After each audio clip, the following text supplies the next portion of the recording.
Hello, and welcome to another episode of The End of the Search. This one I call it Hope Entails Suffering. What do I mean by that? Somebody sent me a message that says, everything will have a happy ending. It was referring to life experiences, but eventually everything will have a happy ending. What we don't realize is that within that quote, we're actually despising, not appreciating the present moment experience just as it is. Because what it suggests is that there's something wrong with our present moment experience, and the mind, instead of seeing life as it is, it makes a judgment of it, and now it hopes that in the end things will get better. It's another way of saying that the universe has made a mistake. This present moment should not be as it is. But life is unfolding as it is, and the issue is not what is happening in the present moment. The issue is who I am. You see, if that is not seen, the suggestion is that this I am who I think to be is not is not okay, and it needs for something to change in order for this I am who I claim to be okay. But we're pointing to the fact that what I am is not this separate entity who is either okay or not okay. Is the space, is the witness, is what is, not even the word witness, because witness implies something that is the witness, the object, and the subject, which is what is being witnessed. But it's just basically the limitation of language. So the fact that I am is pure being, and being, or love, if you want to use that word, is total acceptance of what is, no matter what it may look like on the surface. When you're sleeping and you're dreaming, it doesn't matter what the dream look like. There's no need to say that eventually the dream will get better. The dream doesn't have to get better. The dream has to be seen as a dream, as what it is. When the dream is seen as such, then you remain in peace in spite of what the dream may look like. Well, in this particular experience, this idea of hope is basically hiding the suffering that is underneath, you see.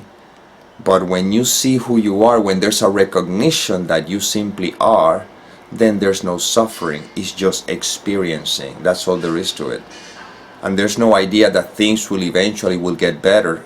Better in comparison to what? According to which standards, you see. So what we're pointing here is the fact that you are, and you can never not be. But this is not something that the mind can understand.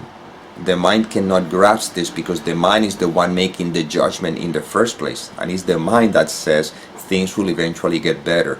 But for who? You see, they will get better for who? Right now, when you rest in the fact that you are, then life simply is, and there's no things will get better. It's just that experience as it is. I told the story in a couple of videos ago, but I'll tell them again in case you haven't heard it. About a week ago or so, give or take, I was having, maybe I had a food poison or something, and I was having very intense diarrhea at night, and it was very uncomfortable, and I was between the bathroom and the bed and back to the bathroom. I was feeling dizzy, or not dizzy, but I don't know what words to use, but I was feeling sick. It was very uncomfortable. And I remember walking to the bed at one point. I was holding a bottle of water, which wasn't crystal, was plastic, but I couldn't even hold it. I just saw how I just drop it in the floor. And as I continued walking to the bed, if I had to walk 5 more steps, I would have collapsed on the floor, and yet I collapsed on the bed. Yeah, the experience was very uncomfortable, absolutely. But at no point it crossed my mind things will get better. I was just living the experience. Yes, of course, the preference is that I'd rather feel better. Yes, I know that is intrinsic within the experience, but at no time I said to myself, things will get better in the end. No, I was just living the experience, the texture of the experience as it was unfolding. And then things did change, because in life everything changes, you see. But the difference is that by not having the attitude of the quote-unquote agony of the personal experience or the present experience, suggesting that I have hope that things will get better, there was no suffering. It was just experiencing.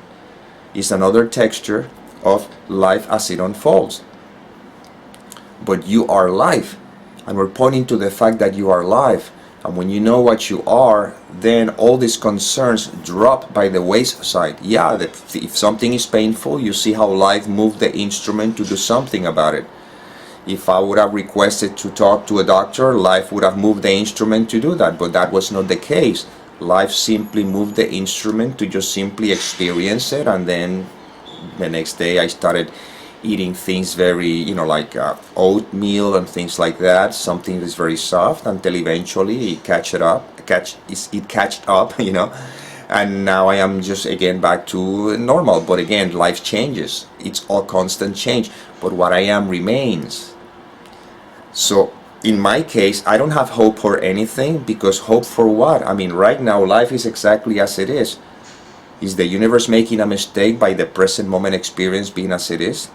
Did the universe make a mistake because I had the food poisoning? No, it's just the experience of life, or usually the experience of the seeming human experience, or the projection, because it's dualistic. And the experience of the human being is a dual experience. Therefore, there's going to be ups and there's going to be downs.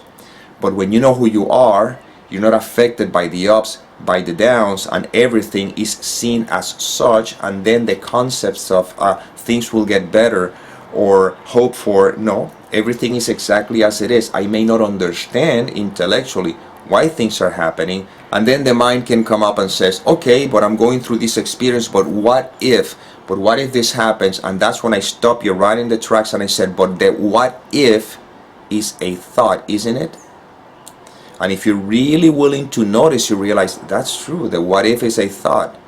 The only thing that is true within the context of the illusion, if your present experience as it is, that's the only thing that is true right now. Everything else is the mind coloring it with thoughts. If you don't identify with the content of the mind, what remains is what is, and what is exactly as it is. It's not perfect and it's not imperfect. It simply is. And the idea of hope is not necessary, because I am a total acceptance of what is. Because again, there's a recognition of what I am. You see? When you don't let the mind identify with the identity, with the person, with the seeming me, then life unfolds as it wills, and this is not a threat to who I am, you see? And the projection of fear doesn't have a place to be. When I was at the hospital, if you haven't watched that video, I'll put the link on the description, because it's a video that I filmed from the hospital. I relate that when I was brought to the surgical room, I think that's what you call, right? The doctor who was putting the anesthesia, she said to me, I want you to think positive thoughts, whatever the case may be. And you know what I was thinking? Or the thoughts that came through me, because I was not even thinking them. That's just the way it unfolded. Well, God, I am ready to come home. I was ready to come home. I wasn't not concerned if I was going to walk out of the surgery. It was not a danger. It was a prostate surgery. That's all there is. So it's nothing. But even it doesn't matter what it would have been. All I know is that I am, and that's it. So I cannot be threatened by anything. The body seems to be threatened by, but who I am wasn't. So I was just simply at peace, ready to slip into the eternal. That is what I am, and that's fine. And there was no threat by it, no suffering, nothing. I was just, thank you, God, I'm ready to come home. It just so happened that in this journey called me, in this play called me, I woke up the next morning, or life woke me up the next morning. Well, life continued, and of course there was a process of recovery and all that stuff, but all of that were experiences that they were not bad or good. They were just simply life experiences. And if I identify with the seeming me, that's when the suffering can come up. What could happen to me, or what does it mean? But when there's a recognition that I am, it's just basically another scene in the play. Right now, the scene in the play suggests that there's a me making a video. It's not important, it means absolutely nothing, and things should not be any different than the way they are. See? So this idea of hope to me means nothing, because I don't hope for anything. Life is, this is it. It's exactly as it's unfolding, perfectly in all its different textures and whatever. But when the mind gets in the way and begins to label and it begins to judge the present moment experience, that's when the concepts of I hope things get better or things will get better come into play. But when I am, life is. It unfolds as it will, as it is. It is unfolding right now. But this is something you will not be able to comprehend or to accept if you still identify with the sense of identity, with the you who thinks that is watching the video, who's trying to, looking for things to be different. Because that keeps feeding the sense of identity, and these videos are about remembering who you are. That's about it. When you know who you are, whatever happens in the dream experience cannot have an effect, I mean a psychological effect on who you are. In the world of appearances, it appears that if the body can be hurt and things like that, but what you are cannot. And you're looking now that you simply are, which is pure beingness, that's all there is to it, as life continues to unfold. But you simply are. This is what we're reminded here. So when I say, if you don't identify with the content of the mind, with the thoughts, what remains? And remember that I'm not talking to you. I'm not telling you who not identify with the content of the mind, because in the end, you cannot not or identify or not with the content of the mind, because you're not in charge of anything. You're not in charge of your life. You're being lived. You're not in charge of your thoughts, because you're being thought. And yet, look how life uses these instruments to remind you that don't identify with the content of the mind. Well, then act as if you could not identify with the content of the mind, while at the same time you know that that is just a happening, that it's happening if it's supposed to happen through you. Well, through the instrument you, it so happens that life inspired you to watch this video. Through the instrument me, it just so happens that life is inspiring me to tell this information. Well, it could be said that through the instruments you, Aina, and I were given the capacity to supposedly not identify with the content of the mind. Simple as that. Let's not make an issue about this. If there's no identification with the content of the mind, if you don't believe the content of the mind, what remains? What remains is what you are, which is what you have always been and you will always be. And if there's no judgment to the present experience as it is, things does not have to get better. They will not get better at the end, because there's no end. That idea of end is the illusion of time that creates the separation from now and then. But right now, this is all there is.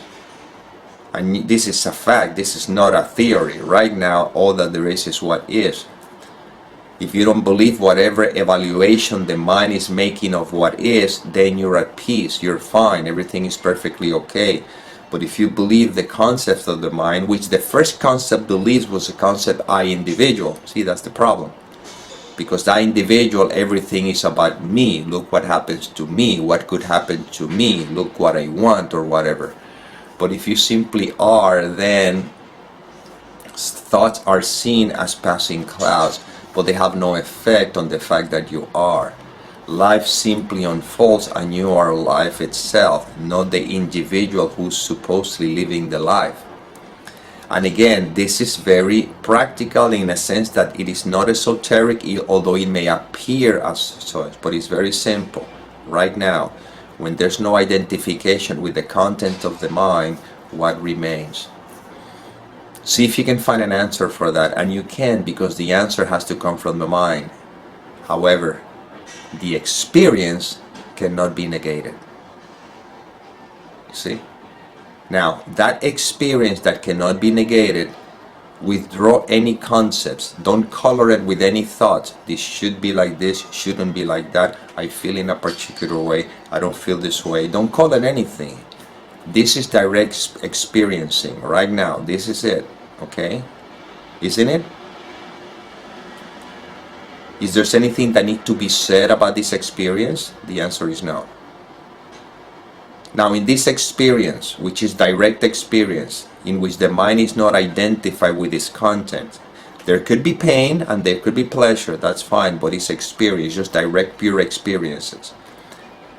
This experience, which is experiencing, because the act of experiencing is not anyone experiencing it, but anyway, this right now, this,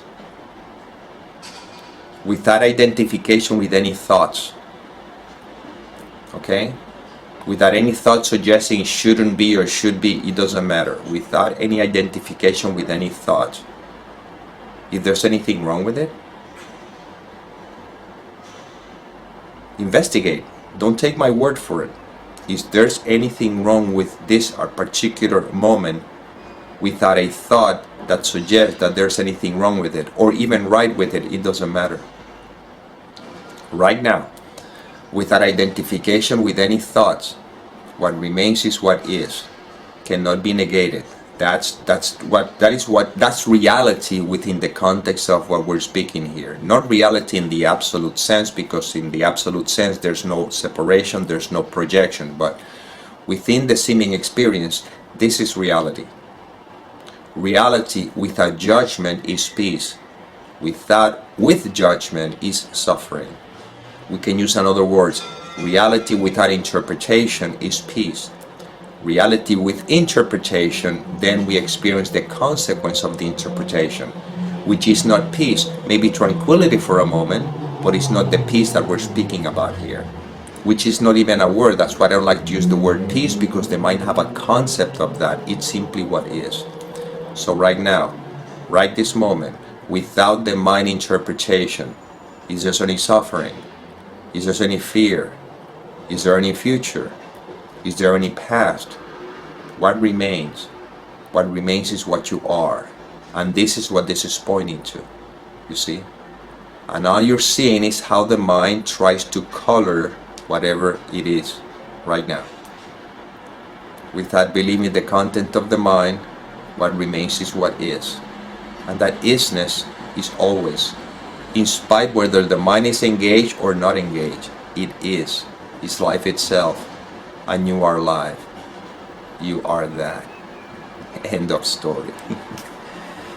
Okay, well, this is the inspiration that came through. I hope it served. And as always, may peace permeate the mind so that love can be extended.